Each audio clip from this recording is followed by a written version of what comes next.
My name is Julia Hayes. I am 28 years old. 1 week ago, my husband and I were marking our first wedding anniversary surrounded by both of our families. It was meant to be a wonderful evening, made even more special because I was 3 months pregnant with our first child. But right in the middle of the gathering, an unknown man suddenly stood up and pointed straight at me.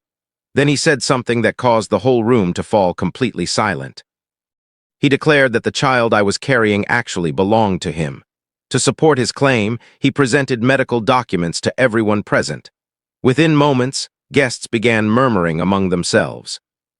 My husband's family immediately turned against me and started demanding that he divorce me right away.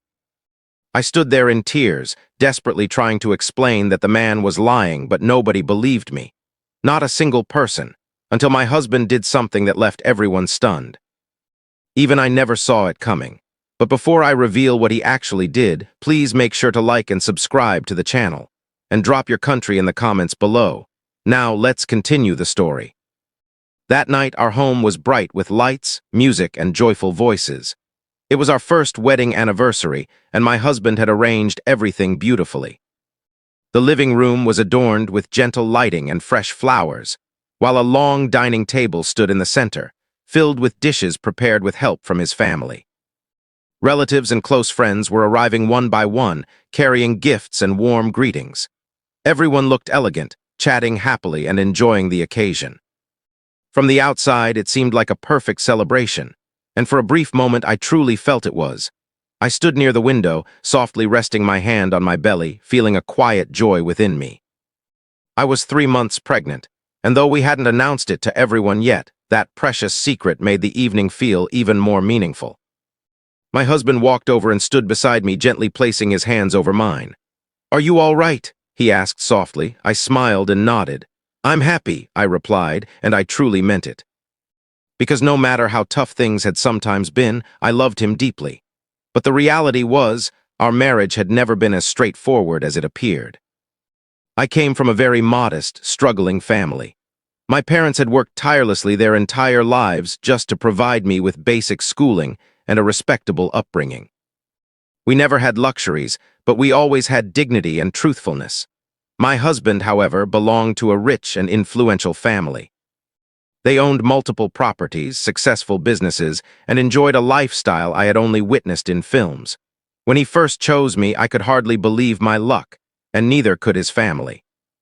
In the beginning, they tried to behave nicely. They smiled, spoke politely, and invited me into their world. But gradually, their attitude shifted. Their comments grew sharper. Their warmth turned cold. Sometimes it was subtle remarks. "She doesn't quite belong here. Her background is so different." Other times, it was more blunt. "People from her class can't understand our way of living." I tried my best to overlook it all. I tried to adapt.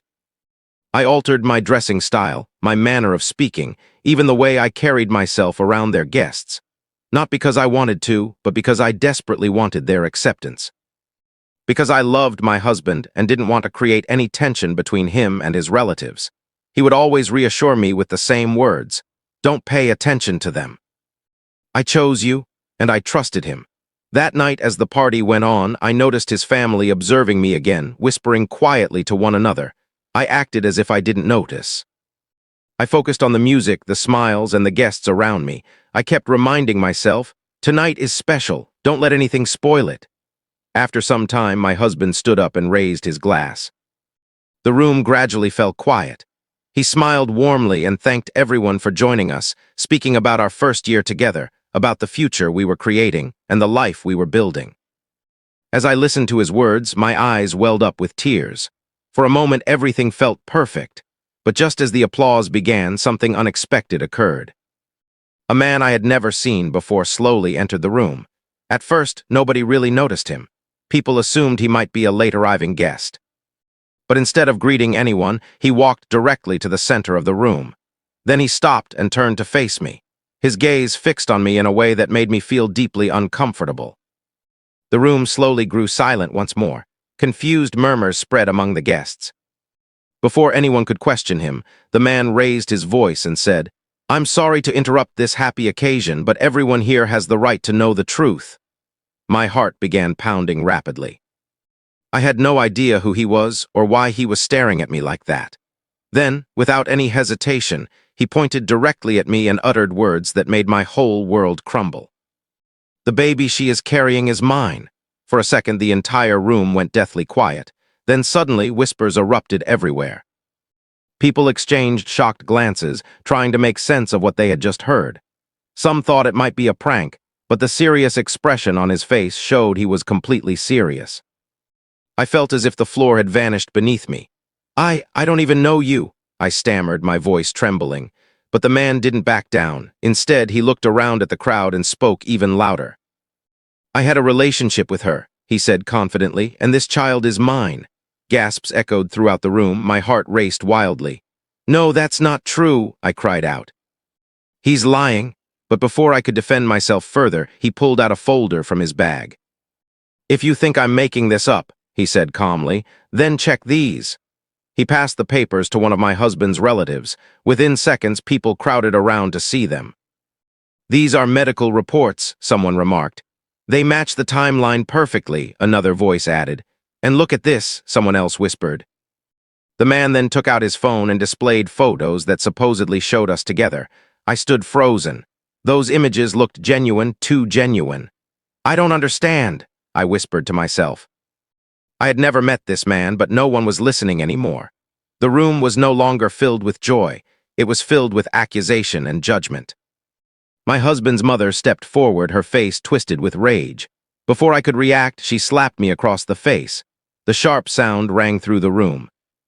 My head jerked to the side as tears immediately flooded my eyes. "This is disgraceful," she spat. "You have brought shame upon our family." "I didn't do anything," I sobbed, tears streaming down my cheeks, but she ignored me and turned to her son. "End this right now," she demanded harshly. "Divorce her immediately." Other family members joined in. "We always knew she wasn't suitable. Look at where she comes from. This is exactly why we opposed this marriage." Every word felt like a dagger piercing deeper into my heart. I looked desperately at my husband, hoping he would speak up, hoping he would defend me. But before he could say anything, the stranger stepped forward again. "I didn't want to expose her like this," he said, pretending to be calm. But I couldn't remain silent any longer. That was the breaking point. Something inside me shattered. "Stop lying," I shouted. But in that very instant, my husband suddenly moved forward. His expression was no longer calm. He walked straight toward the stranger. And without any warning, he grabbed him and shoved him backward forcefully. "Enough!" he shouted. The entire room froze in shock. Before anyone could react, he punched the man, causing him to stagger sideways. "How dare you enter my home and make such accusations?" he said furiously. Then he turned to face everyone. His voice was strong and steady. "I know my wife," he declared. "I know her better than anyone else here." A heavy silence settled over the room. "She would never do something like this," he continued. "I don't care what documents you present or what pictures you show." My heart skipped a beat. "I believe her." Those 3 words felt more powerful than anything else in that moment. But his family refused to stay silent. His father stepped closer, his face stern and cold. "Think very carefully before you make a foolish decision," he warned. "We have given you everything," his mother added. "If you choose her over your own family, then you are no longer welcome in this house." Another relative spoke up. "You will lose everything, your status, your wealth, your entire future." The pressure in the room grew unbearable. Then his father's voice became even icier. "You must choose now," he said firmly. "We will not allow this girl to destroy our family's reputation." My body began to tremble. This was no longer just about me. It was about his entire life, his family, and his future. Tears continued to roll down my face as I looked at him. I didn't want to be the cause of him losing everything. Yet at the same time, I was terrified that the pressure might make him waver, that he might change his mind because of all that was at stake. And in that moment, the entire room waited for his decision. For a few tense seconds, nobody spoke. All eyes were fixed on my husband. His family stood there expectantly, waiting for him to answer. Waiting for him to choose between me and them. I could barely breathe. Tears kept falling as I watched him. I didn't speak. I didn't plead. Because deep down, I was scared of what his answer might be. Then finally, he moved. He didn't glance at his family. He didn't utter a single word to them.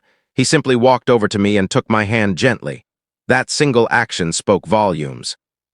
"Come with me," he said softly, and without looking back even once, he walked out of the house with me by his side. Behind us, I could hear loud voices calling out, his parents shouting his name. Relatives trying to block our way. But he didn't stop, not even for a moment. That night we left everything behind, the grand house, the luxury, the life he had always known. We sat inside the car in total silence. As soon as the doors closed, I completely broke down. I couldn't stop sobbing. "I swear," I repeated again and again, "I didn't do anything. I don't even know that man, please believe me." My voice was shaking badly. I was frightened that maybe, somewhere inside, he still had doubts. He turned toward me. His voice remained calm and steady. "I know you," he said. "I trust you." I looked at him through my tears. "No matter what anyone claims, no matter what evidence they present," he continued, "I will never believe a stranger over my own wife." Those words brought me a sense of peace I cannot describe. But then his expression grew slightly serious. "This isn't finished yet," he said. "He is lying, and I need to find out the reason." In the following days, he didn't rest at all. He began investigating every detail, every small piece of information. He used every contact and every resource he still had, because he was absolutely certain of one thing: that man had been lying. But the real question was, why? At first, the stranger tried to stay hidden. He ignored calls and avoided messages, but my husband refused to give up. Eventually, he tracked him down. And this time, there was nowhere left to run. The man was confronted and made to talk. At first, he stuck to the same false story, but gradually the truth began to surface. Under intense pressure, he finally broke down and confessed everything. He admitted that the entire accusation was fabricated. He revealed that my husband's family had paid him to crash the party and accuse me. They had instructed him on exactly what to say, which documents to bring, and how to make the whole thing look completely believable. For a moment, I couldn't even breathe. My husband stood there in stunned silence, trying to absorb what he had just learned. Then he asked one simple question: "Why would they do this?" The man paused for a second, then lowered his head and explained that his family had never truly accepted me. He said they had always wanted their son to marry a wealthy woman, someone who matched their social standing and would safeguard their image. And for that reason, they didn't want my child to become part of their family or claim any portion of their fortune. Those words changed everything. My husband remained quiet after hearing this. But I could see it clearly in his eyes. Something deep inside him had shattered completely. A week later, he made up his mind. Without informing anyone, we returned to his family's house. When we entered, everyone looked surprised. At first, they assumed he had come back to make amends, to leave me and return to the family fold. But they were mistaken. He walked in calmly, still holding my hand, and stood directly in front of his parents. The room became completely silent. Then he finally spoke. He told them everything, the full truth. The lie they had arranged, the man they had hired, every single detail. His mother's face went pale. His father tried to maintain his composure, but his expression shifted noticeably. Then his mother began to cry. "We only wanted what was best for you," she said. His father added, "We did all this for your own good. You may not understand it now, but you will one day." My husband looked at them for a long moment.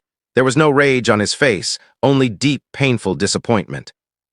Then he said quietly, "I trusted you." The room fell silent once again. "I could have lost my wife and my child because of you." No one had any response. Then he took a step back and said words I will never forget. "From today onward, I have no family here." His mother collapsed in tears. His father tried to stop him, but he didn't stay. He didn't argue or hesitate. He simply held my hand tightly and walked away. Forever.